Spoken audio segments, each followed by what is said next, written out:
నమస్తే welcome to hash tag you నేను మీ Rajesh. So ఇప్పుడు ఢిల్లీ ఎన్నికలు ముంచుకొస్తున్నటువంటి నేపథ్యంలో ఫిబ్రవరి 5న ఢిల్లీ ఎన్నికల కురుక్షేత్రంలో ఓటర్లందరూ కూడా తమ ఓటుతోటి అక్కడ తమ రిప్రజెంటేటివ్స్ని ఎన్నుకునే పరిస్థితుంది. సో ఇప్పుడు అందరూ కూడా ఢిల్లీ ఎన్నికలపై దృష్టి ఉంది. సో వాస్తవానికి హస్తినలో ఉన్నటువంటి ఓటర్ల తీర్పు అయితే మాత్రం జనరల్గా వైవిధ్యంగా ఉంటుంది అనడంలో ఎటువంటి అతిశయోక్తి లేదు. సహజంగా లోక్సభ కానీ శాసనసభ ఎన్నికల్లో కూడా పూర్తి విభిన్నమైనటువంటి ఫలితాలు అక్కడ రెగ్యులర్గా వస్తూ ఉంటాయి. అంటే అసెంబ్లీకి పార్లమెంట్ ఎన్నికలకి సంబంధం ఉండదు. సో ఇప్పుడు మినీ ఇండియాగా పిలువబడే దేశ రాజధాని ఢిల్లీలో మాత్రం అన్ని వర్గాలు ఎంతో విఘ్నతతో కొంత అక్కడ స్థానిక అంశాల ఆధారితంగానే అక్కడ అసెంబ్లీ ఎన్నికలను ట్రీట్ చేస్తారు. ఇక జాతీయ అంశాల ఆధారితంగానే పార్లమెంట్ ఎన్నికలను అక్కడ ఓటర్లు తీర్పిస్తూ ఉంటారు. సో ఇప్పుడు కొత్త స్టడీస్ అనేక సర్వే రిపోర్ట్లు వస్తున్నటువంటి నేపథ్యంలో ప్రస్తుతం పీపుల్స్ పల్స్ స్టడీ ఏం చెప్తుందో చూద్దాం. అంటే ఢిల్లీలో అసెంబ్లీ ఎన్నికల్లో ఆమ్ ఆద్మీ పార్టీ, అట్లాగే పార్లమెంట్ ఎన్నికల్లో భారతీయ జనతా పార్టీ ఆధిపత్యం ఒక రకంగా ఢిల్లీలో కొనసాగిందని చెప్పాలి. సో ఇప్పుడు ఫిబ్రవరి 5వ తేదీన జరగబోతున్నటువంటి అక్కడ అసెంబ్లీ ఎన్నికల్లో ప్రజా తీర్పు ఏ విధంగా ఉండబోతుందనే అంశాల మీదే పీపుల్స్ పల్స్ అధ్యయనం చేస్తే దాదాపుగా 30% మంది ఓటర్లు ఆయా ఎన్నికల్లో విభిన్నంగా స్పందిస్తున్నటువంటి నేపథ్యంలో ఖచ్చితంగా ఈ స్వింగ్ ఓటర్లే రాబోయే ఎన్నికల్లో కీలకంగా మారబోతున్నట్టుగా తెలుస్తుంది. అంటే ఢిల్లీ ఎన్నికల్లో 30% మంది కొంత డిఫరెంట్గా చెప్తున్నటువంటి, అంటే విభిన్నంగా అభిప్రాయం చెప్తున్నటువంటి నేపథ్యంలో వీళ్ళందరూ స్వింగ్ ఓటర్స్ కింద పరిగణించాల్సి వస్తుంది. సో ఈ స్వింగ్ ఓటర్సే కొంత కీ రోల్ ఢిల్లీ ఎన్నికల్లో ప్లే చేసే అవకాశం ఉన్నట్టుగా స్పష్టంగా తెలుస్తుంది. అంటే ఒకసారి కనుక మనం చరిత్ర కనుక తీసుకుంటే ఢిల్లీలో వాస్తవానికి 2013 అసెంబ్లీ ఎన్నికలు రాజకీయ మార్పులకు తెరలేపాయని చెప్పాలి. అప్పుడు మొదటిసారిగా బరిలో దిగినటువంటి ఆమ్ ఆద్మీ పార్టీ ఊహించినటువంటి విధంగా 30% ఓట్లు సాధించి జాతీయ పార్టీలు అయినటువంటి బీజేపీ కానీ కాంగ్రెస్ కూడా సవాల్ విసిరింది. అంటే అప్పుడు ఆమ్ ఆద్మీ పార్టీ గెలిచింది కూడా ఈ 30% ఓట్లతోటే. సో ఇట్లా 30% ఓట్లతోటి కాంగ్రెస్ బీజేపీకి కొంత ఆమ్ ఆద్మీ పార్టీ సవాల్ విసిరినటువంటి పరిస్థితి. అయితే సో అప్పటికే 3 పర్యాయాలు ప్రతిపక్షంలో ఉన్నటువంటి బీజేపీ ఈ ఎన్నికల్లో ఖచ్చితంగా 33% ఓట్లతో పెద్ద పార్టీగా నిలిచిన అధికారం దక్కలేకపోయింది. ఎప్పుడు 2013లో నిలుపుకోలేకపోయింది. అయితే వరుసగా 3 సార్లు ప్రభుత్వాన్ని ఏర్పాటు చేసిన కాంగ్రెస్ 25% ఓట్లతో 3వ స్థానానికి పరిమితమైంది. 25% ఓట్లతో. అయితే 2013 అసెంబ్లీ ఎన్నికల్లో మెజారిటీ 4 స్థానాలు తక్కువగా పొంది 32 స్థానాలకు పరిమితమై అధికారానికి దూరంగా ఉన్నటువంటి బీజేపీ 2014 లోక్సభ ఎన్నికల్లో 46% ఓట్లతో మొత్తం 7 ఎంపీ స్థానాలు గెలిచింది. సో 2014లో పార్లమెంట్ ఎన్నికల్లో బీజేపీ 7 స్థానాల్లో 46% సాధించింది. సో ఇప్పుడు ఆప్ అసెంబ్లీ ఎన్నికల కంటే కూడా 3% అధికంగా 36% ఓట్లు పొందిన ఒక్క స్థానం కూడా సాధించలేదు పరిస్థితి. అంటే కాంగ్రెస్కి కేవలం 15% మాత్రమే ఓట్లు పొందింది. అంటే ఇక్కడ కాంగ్రెస్కి 15%. అయితే ఆమ్ ఆద్మీ పార్టీకి అసెంబ్లీ ఎన్నికల కంటే కూడా కొంత పార్లమెంట్ ఎన్నికల్లో 3% పెరిగినా కూడా అక్కడ ఫలితం లేనటువంటి పరిస్థితి. మరోవైపు కాంగ్రెస్ పార్టీ పెద్దగా ఎఫెక్ట్ లేకుండా 15%కే పరిమితమైనటువంటి సిచ్యువేషన్. సో ఇక 2015 విషయం తీసుకుంటే ఇప్పుడు 2015లో ఏం జరిగింది ఢిల్లీలో?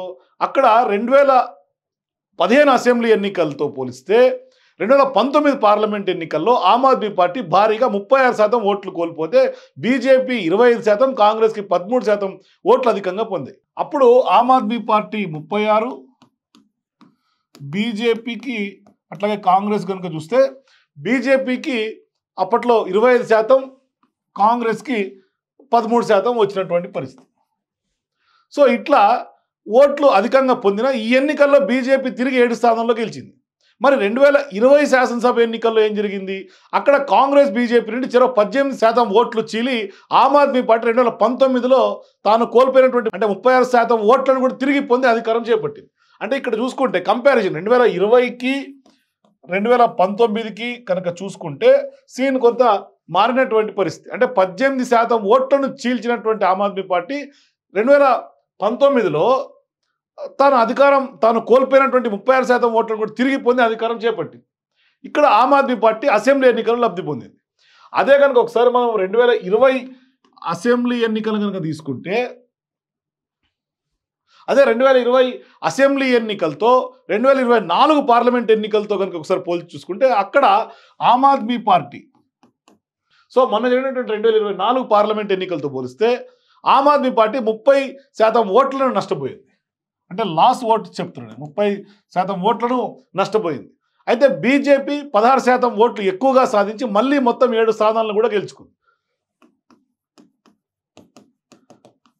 7 స్థానాలు గెలిచినటువంటి పరిస్థితి. అంటే బీజేపీ 7 స్థానాల్లో 16%. అంటే ఇక్కడ ప్రతిసారి కూడా 7 స్థానాలు గెలిచినప్పటికి కూడా ఒక్క ఎంపీ సీట్ కూడా రాబట్టుకోలేకపోయినా కాంగ్రెస్ మాత్రం 15% ఓట్లు అధికంగా పొందింది ఇక్కడ. సో అసెంబ్లీ పార్లమెంట్ ఎన్నికల్లో భిన్నంగా స్పందిస్తున్నటువంటి ఓట్ల గురించి నేను మాట్లాడుతున్నాను. అంటే జనరల్గా అసెంబ్లీ ఎన్నికలకి పార్లమెంట్ ఎన్నికలకి కంపారిజన్ చేసుకుంటే స్పష్టంగా ఒక భిన్నమైనటువంటి తీర్పు ఢిల్లీ ప్రజలు ఎవ్రీ టైం ఇస్తూ ఉన్నారు. సో ఇప్పుడు పార్లమెంట్ ఎన్నికల్లో భిన్నంగా స్పందిస్తున్నారు. దాదాపుగా 30% మంది ఓటర్లే ఆమ్ ఆద్మీ పార్టీకి ప్రతి అసెంబ్లీకి పార్లమెంట్కి కూడా కొంత కీలకంగా మారుతున్నారు. అంటే ఇప్పుడు ఈ 30% ఓటర్లే మనం స్వింగ్ ఓటర్లుగా భావించాలి. ఈ స్వింగ్ ఓటర్లు ఎటు టర్న్ అవుతే వాళ్ళ చేతిలో ఢిల్లీ అధికారం ఖచ్చితంగా ఉండే అవకాశం ఉంటుంది. అంటే గత అసెంబ్లీ గత పార్లమెంట్ ఎన్నికల్లో కూడా చూసుకుంటే అగ్రవర్ణ ఓటర్ల గణాంకాలను అధ్యయనం చేసిన 2019 పార్లమెంట్ ఎన్నికల్లో 70% వీరి మద్దతు పొందినటువంటి బీజేపీ 2020 ఎన్నికల్లో 54%కి పరిమితమైంది. 2020లో 54%కి బీజేపీ పరిమితమైంది. సో కాంగ్రెస్కు 2019లో కనుక చూసుకుంటే ఇవి అగ్రవర్ణ ఓటర్లు 2019లో కనుక తీసుకుంటే వాళ్ళకు వచ్చినటువంటి మద్దతు కేవలం 12%. అంటే క్యాస్ట్ బేస్డ్ పాలిటిక్స్లో. సో ఇప్పుడు అదే 2020లో అది 3%కి పడిపోయింది. అంటే 2019 నుంచి దానికి చూసుకుంటే 2003%కి పడిపోయినటువంటి పరిస్థితి. మరోవైపు చూసుకుంటే ఆమ్ ఆద్మీ పార్టీకి 2019లో 13% కొంత మద్దతు ఇస్తే 2020 అసెంబ్లీ ఎన్నికల్లో 41% మద్దతు ఇచ్చారు. అంటే అసెంబ్లీ ఎన్నికలకి పార్లమెంట్ ఎన్నికలు చూడండి, ఆమ్ ఆద్మీ పార్టీకి అక్కడ 41% పెరిగినటువంటి పరిస్థితి. అంటే రెండిట్లో కంపారిజన్ అసెంబ్లీకి పార్లమెంట్కి చాలా డిఫరెంట్గా గేమ్ అక్కడ ఉన్నటువంటి పరిస్థితి. సో ఇక నెక్స్ట్ అగ్రవర్ణ ఓటర్ల తర్వాత ఓబీసీ ఓటర్ల విషయం తీసుకుందాం. ఇక్కడ ఓబీసీ ఓటర్ల తీర్పుని కనుక మనం పరిశీలిస్తే 2019లో బీజేపీకి 64% మంది మద్దతు ఇచ్చినట్టుగా తెలుస్తుంది. అంటే 64% ఓబీసీ ఫ్యాక్టర్. అదే 2020 ఎన్నికలు వచ్చేసరికి అది 50%కి పడిపోయింది. 2020 వచ్చేసరికి 50%కి డిక్రీజ్, అంటే 14% తగ్గినటువంటి పరిస్థితి. ఓకే, అయితే అదే 2019లో 18% మంది ఓబీసీలు కాంగ్రెస్కు మద్దతు ఇచ్చారు. 2020లో 16% మద్దతు ఇచ్చారు. అంటే ఒకసారి కనుక చూసుకుంటే 2009లో కాంగ్రెస్ విషయం తీసుకుంటే ఎంత మద్దతు ఇచ్చారు కాంగ్రెస్కి? 2018లో కాంగ్రెస్కి 18%, అదే 2020లో 16% కనిపిస్తుంది. సో ఇక్కడ కూడా కొంత తగ్గినటువంటి పరిస్థితి, అంటే వ్యత్యాసం కనిపిస్తుంది. మరి ఆమ్ ఆద్మీ పార్టీ విషయం తీసుకుంటే ఇక్కడ ఆమ్ ఆద్మీ పార్టీకి ఇదే 2019లో ఓబీసీలు 18% మద్దతు ఇచ్చినట్టు తెలుస్తుంది. ఇది 2019లో. అదే 2020కి వచ్చేసరికి 49% మద్దతు వచ్చింది. అంటే ఎంత హైక్ కనిపిస్తుంది మనకి? అంటే అసెంబ్లీకి పార్లమెంట్కి అంత తేడా మనకి ఆ ఓబీసీ ఫ్యాక్టర్లో కూడా మనకు వర్కౌట్ అయ్యింది. సో ఇప్పుడు 2024 లోక్సభ ఎన్నికల్లో కూడా ఆమ్ ఆద్మీ పార్టీ 29% ఓబీసీ ఓట్లను కోల్పోయింది. దళిత్ ఓట్స్ కూడా తీసుకుంటే దళిత ఓట్లు కూడా 2019 లోక్సభ ఎన్నికల్లో బీజేపీకి 44% వచ్చింది. ఇప్పుడు 2019లో 2019 లోక్సభ ఎన్నికల్లో 44% బీజేపీకి మద్దతు ఇచ్చారు. అండ్ అట్లాగే 2020 అసెంబ్లీ ఎన్నికలు వచ్చేసరికి 25% పడిపోయింది. 2020 అసెంబ్లీ స్థానం అప్పటికి 25% పడిపోయింది. అంటే ఎంత మేర డిక్రీజ్ మనకు కనిపిస్తుంది చూడండి. మరి కాంగ్రెస్ విషయం తీసుకుంటే 2019లో 20% ఓట్లు పొందింది కాంగ్రెస్, 20% ఓట్లు. అదే 2020లో ఇదే కాంగ్రెస్ 6%కి పడిపోయింది, అంటే అసెంబ్లీ ఎన్నికల విషయం. అదే ఆమ్ ఆద్మీ పార్టీ 2019లో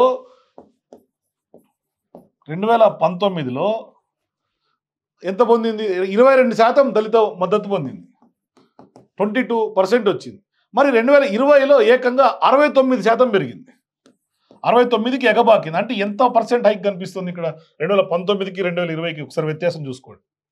అంటే ఖచ్చితంగా దళితుల మద్దతు కూడా ఆమ్ ఆద్మీ పార్టీ అసెంబ్లీ ఎన్నికల్లో పొందింది, ఓబీసీ ఫ్యాక్టర్ పొందింది, అట్లాగే అగ్రవర్ణ ఓట్లు పెరిగినటువంటి పరిస్థితి. మరి అదే విషయం తీసుకుంటే 2024 లోక్సభ ఎన్నికల్లో కూడా ఆమ్ ఆద్మీ పార్టీ 41% దళితుల ఓట్లను కోల్పోయింది. అంటే ఇక్కడ నేషనల్ 41%కి తగ్గిపోయింది. అంటే ఇక్కడ వర్కౌట్ అవుతున్నటువంటి ఫ్యాక్టర్స్ పార్లమెంట్ ఎన్నికలకు డిఫరెంట్గా ఉంది 3, అసెంబ్లీ ఎన్నికలకు డిఫరెంట్గా 3 కనిపిస్తుంది. అంటే స్వింగ్ ఓటర్స్ ఏదైతే ఈ వ్యత్యాసం ఉన్నటువంటి స్వింగ్ ఓటర్స్ ఉన్నారో వాళ్ళు ఖచ్చితంగా ఆలోచన చేసి ఓట్లు వేస్తున్నట్టు తెలుస్తుంది. సో నెక్స్ట్ ఇప్పుడు మనం ముస్లిం ఓట్స్ తీసుకుందాం, అంటే మైనారిటీ ఓట్స్. మైనారిటీ ఓట్స్ విషయం తీసుకున్నా, మైనారిటీ ఓట్ల విషయం తీసుకుంటే కూడా 2019 లోక్సభ ఎన్నికల్లో ముస్లిం మద్దతు బీజేపీకి 7%, బీజేపీకి 7%. అదే 2020 అసెంబ్లీ ఎన్నికల నాటికి అది 3%కి దిగజారింది. అసెంబ్లీకి 2020 3%, అంటే 4% డిక్రీజ్ మనకు కనిపిస్తుంది అప్పుడు ఎన్నికలకి, అసెంబ్లీకి, పార్లమెంట్కి. కాంగ్రెస్కి 2019 ఎన్నికల్లో 66% ముస్లిమ్స్ మద్దతు ఇస్తే 2020 నాటికి 13% పడిపోయింది. అంటే 66% నుంచి 13%కి పడిపోయింది ఏది? కాంగ్రెస్ పార్టీ. ఇక నెక్స్ట్ ఆమ్ ఆద్మీ పార్టీ విషయం తీసుకుందాం. ఇక్కడ ఆమ్ ఆద్మీ పార్టీ 2019లో 28% ఆమ్ ఆద్మీ పార్టీకి వచ్చింది. అదే 2020 నాటికి భారీగా 83%కి ఆ పార్టీకి మద్దతుగా నిలిచారు. అంటే 83% పెరిగింది.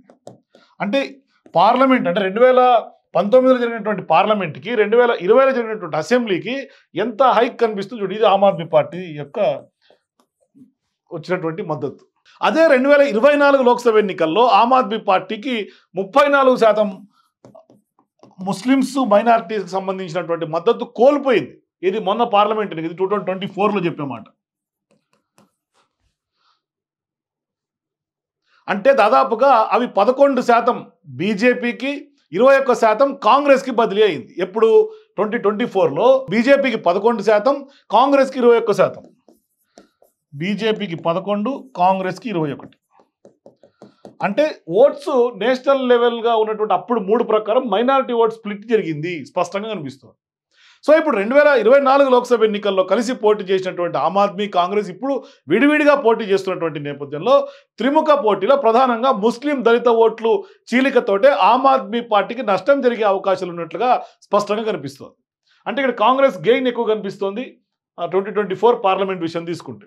సో ఇప్పుడు 2020 అసెంబ్లీ ఎన్నికలతో పోలిస్తే ఆమ్ ఆద్మీ పార్టీ 2024 లోక్సభ ఎన్నికల్లో ఆర్థిక అంశాలు కానీ సామాజిక వర్గాల వారీగా ఓట్లను పరిశీలిస్తే పేదల్లో 37% మంది ఓటర్లు మద్దతును ఆమ్ ఆద్మీ పార్టీ కోల్పోగా వారిలో 19% బీజేపీకి, 17% కాంగ్రెస్ వైపు మళ్ళారు. మరి మధ్యతరగతి కుటుంబాల ఓటర్ల లెక్కను కనుక ఒకసారి మనం పరిశీలిస్తే ఆమ్ ఆద్మీ పార్టీ 21% మద్దతు కోల్పోగా అందులో బీజేపీకి 11%, కాంగ్రెస్కి 12% లభించింది.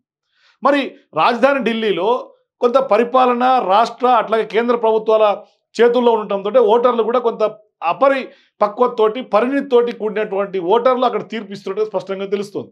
సో ఇప్పుడు పీపుల్స్ పల్స్ టీం క్షేత్రస్థాయిలో పర్యటిస్తున్నటువంటి నేపథ్యంలో ఢిల్లీలో కేజ్రీవాల్కు అట్లాగే భారత్ సంబంధించినటువంటి మోదీ నాయకత్వం కావాలని బలంగా కోరుకున్నట్లుగా కనిపించింది. అంటే పార్లమెంట్ ఎన్నికల్లో బీజేపీ నరేంద్ర మోదీ, అరవింద్ కేజ్రీవాల్కి లోకల్గా అసెంబ్లీ విషయంలో. అంటే గత లోక్సభ ఎన్నికల సందర్భంగా నిర్వహించినటువంటి సర్వేలో కూడా రాష్ట్రంలో ప్రభుత్వ ఏర్పాటు కోసం ఎవరికి మద్దతు ఇస్తారని ఆనాడు ఓటర్లను ప్రశ్నించినటువంటి వ్యవహారంలో ఆమ్ ఆద్మీ పార్టీకి 49%, బీజేపీకి 33% మంది ఆమోదం తెలపడంతో ఈ రెండు పార్టీల మధ్య అప్పుడే 16% వ్యత్యాసం కనిపించింది. ఇప్పుడు 2024 పార్లమెంట్ ఎన్నికల సందర్భంగా వీళ్ళ సర్వేలో 24% స్వింగ్ ఓటర్స్ అంటే డిఫరెన్స్ కనిపించింది ఆ పార్టీకి సంబంధించి, ఆ రెండు పార్టీల మధ్య 16% వ్యత్యాసం, డిఫరెన్స్ 16% కనిపించింది. సో ఇప్పుడు అసెంబ్లీ ఎన్నికల్లో ఆప్ ఇప్పటి వరకు అనుకూలంగా ఉంటున్నటువంటి ఓటింగ్ శాతం 30%. ఏది ఇందాక నేను చెప్పినట్టుగా స్వింగ్, ఇది 30% స్వింగ్ ఓటర్స్ ఉంది. సో ఇప్పుడు ఈ స్వింగ్ ఓటర్లను బీజేపీ, కాంగ్రెస్ చెరో 5% చీలిస్తే, సో ఇప్పుడు నేను అంటున్నట్టుగా స్వింగ్ ఓటర్స్ 30% కావాలి. ఇది స్వింగ్ ఓటర్స్ 30% ఉన్నారు. సో ఇప్పుడు ఆమ్ ఆద్మీ పార్టీకి అనుకూలంగా ఉంటున్నటువంటి 30% స్వింగ్ ఓట్లను గనక బీజేపీ కాంగ్రెస్ చెరో 5% కనుక స్ప్లిట్ చేస్తే అప్పుడు పరిస్థితులు కొంత మారే అవకాశం ఉంటుంది. అంటే ఆమ్ ఆద్మీ పార్టీకి 44% పరిమితం అవడంతో పాటుగా బీజేపీ కూడా 44% పెరిగి ఎన్నికలు హోరాహోరీగా జరుగుతాయి. అంటే ఆమ్ ఆద్మీ పార్టీ 44, బీజేపీ కూడా 44%కి వస్తుంది. అంటే ఇక్కడ బీజేపీ ఆమ్ ఆద్మీ పార్టీలు టైట్గా నడుస్తున్నటువంటి పరిస్థితి. ఇక్కడ కాంగ్రెస్ ఎంత ఓట్లు స్ప్లిట్ చేస్తుంది అనేది కూడా కొంత ఈక్వేషన్ కనిపిస్తుంది. సో ఇప్పుడు గతంలో మాదిరిగా కనుక ఒకసారి జరిగితే ఈసారి సినారియో ఎట్లా ఉంటుంది అంటే బీజేపీ కాంగ్రెస్ నుండి చెరో 15% ఓటింగ్ కనుక తమకు అనుకూలంగా మలుచుకుంటే ఢిల్లీలో మరోసారి ఆప్ చేతికి ఢిల్లీ పీఠం పోయే అవకాశాలు ఉంటాయి. అంటే ఆప్కు వాస్తవానికి ఈ జరిగే ఎన్నికలు అగ్ని పరీక్షగా మారిందని చెప్తున్నారు. సో ఇప్పుడు కీలకంగా 30% స్వింగ్ ఓట్లను ఎప్పటిలాగే తమ వైపు తిప్పుకోగలిగితే మరోసారి ఆమ్ ఆద్మీ పార్టీకి గెలిచే అవకాశాలు ఉంటాయి. అంటే ఈ ఓట్లలో స్ప్లిట్ కాకూడదు. ఈ స్ప్లిట్ అయితే స్పష్టంగా అది బీజేపీకో లేకుంటే హోరాహోరీగా టైట్ ఫైట్ జరిగే అవకాశాలు ఉంటాయి. ఒకవేళ స్ప్లిట్ అవ్వలేదు అనుకోండి అప్పుడు ఖచ్చితంగా ఆమ్ ఆద్మీ పార్టీకి గెలిచే అవకాశాలు ఉంటాయి. కాబట్టి ఖచ్చితంగా అసెంబ్లీ ఎన్నికల మూడుకి పార్లమెంట్ ఎన్నికల మూడుకి సామాజిక సమీకరణాల విషయం తీసుకున్న ఎంత మేర వ్యత్యాసం ఉందో క్లియర్గా ఎక్స్ప్లెయిన్ చేశాను. కాంగ్రెస్, బీజేపీ, ఆమ్ ఆద్మీ. కాంగ్రెస్ పెద్దగా ఇంపాక్ట్ చూపిస్తున్నటువంటి పరిస్థితులు ఆమ్ ఆద్మీ పార్టీ అవతరించినాక లేదు. కానీ స్ప్లిట్ చేయగలిగినటువంటి సత్తా అయితే ఉంది. ఆ స్ప్లిట్ ఎంత మేర తీసుకొచ్చిందని తెలిస్తే దాన్ని బట్టి కాంగ్రెస్ స్ప్లిట్ చేస్తే ఇప్పుడు అది ఆమ్ ఆద్మీ పార్టీ, బీజేపీ హోరాహోరీగా టైట్ ఫైట్ జరిగే అవకాశం ఉంటుంది. కాంగ్రెస్ కనుక ఎక్కువ ఓట్లను చీలిస్తే అప్పుడు మళ్ళీ కూడా ఆమ్ ఆద్మీ పార్టీకి బెనిఫిట్ అయ్యే అవకాశం ఉంటుంది. లేదంటే కనుక ఖచ్చితంగా బీజేపీ, ఆమ్ ఆద్మీ పార్టీ ఒక టైట్ ఫైట్గా హోరాహోరీ పోర్గా సాగే అవకాశం ఉంటుంది. పీపుల్స్ పల్స్ ఇచ్చినటువంటి రిపోర్ట్ కూడా సేమ్ 2019, 2020 ఎన్నికలు, మొన్న జరిగినటువంటి 2024 పార్లమెంట్ ఎన్నికల యొక్క డేటాను బేస్ చేసుకొని ఇప్పుడు అక్కడ ఉన్నటువంటి ఓటర్ మూడుని బట్టి వాళ్ళు పర్సెంటేజెస్లో ఇచ్చారు. మరి ఇప్పుడు అక్కడ ప్రజల మూడు ఏ విధంగా ఉంది, వాళ్ళు ఎవరికి పట్టం కడతారనేది మాత్రం ఫిబ్రవరి 5న తేలిపోయే అవకాశం ఉంటుంది. 8 రిజల్ట్స్ రోజు స్పష్టంగా ఢిల్లీ పీఠం ఎవరికి కైవసం కాబోతుందో అర్థమైపోతుంది. సో మీరు కూడా ఈ వీడియో చూసిన తర్వాత ఇక్కడ ఉన్నటువంటి పొలిటికల్ ఈక్వేషన్స్ చూసిన తర్వాత ఢిల్లీలో గెలిపేవారితో మీరు కూడా మీ అభిప్రాయాల కింద కామెంట్స్ రూపంలో తెలియజేయండి. మరోవైపు కాంగ్రెస్ పార్టీ ఇంపాక్ట్ ఎంత మేర ఎన్నికల్లో ఉండబోతుంది, ఈ ఓట్లను ఎంత మేర చీల్చే అవకాశం ఉంటుంది, ఎంత % ఓట్లు చీల్తే ఎవరికి లబ్ధో కూడా మీ అభిప్రాయాల కింద కామెంట్స్ రూపంలో తెలియజేయండి. For more videos please watch #.